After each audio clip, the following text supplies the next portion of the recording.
আজ বামেদের ব্রিগেড সমাবেশ প্রধান বক্তা হিসেবে সেখানে থাকছেন সিপিএম এর রাজ্য সম্পাদক মোহাম্মদ সেলিম।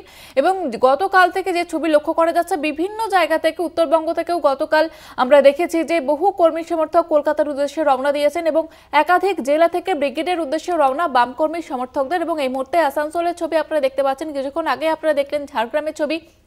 এবং আসানসোল থেকেও বহু কর্মী সমর্থক তারা আসতে শুরু করেছেন, কেউ ট্রেনে কেউ বাসে করে আসছেন কলকাতায়।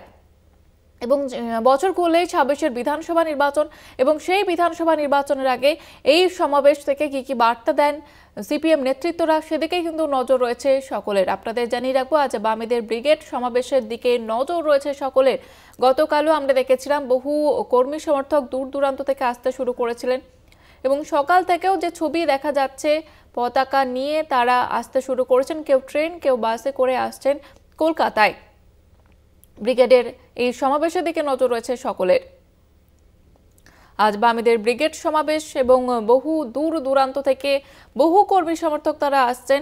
কিছুক্ষণ আগে আপনারা দেখলেন ঝাড়গ্রামের ছবি, এবং এই মুহূর্তে আসানসোলের ছবি দেখছেন।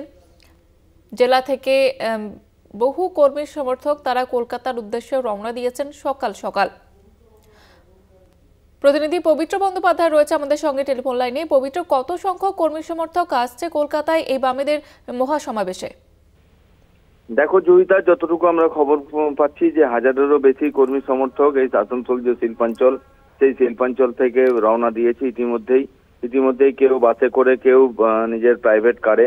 পাশাপাশি আসানসোল ট্রেনে সকাল থেকেই দেখা গেছে আসানসোল স্টেশন চত্বরে দলীয় পতাকা হাতে নিয়ে স্লোগান দিতে দিতে তারা ট্রেনে চাপে, এবং বেশিরভাগই সংখ্যক যতটুকু আমরা জানতে পারছি যে তারা ট্রেনে করেই ব্রিগেডের মুখী হয়েছে। জয়িতা, ধন্যবাদ জানাবো পবিত্র।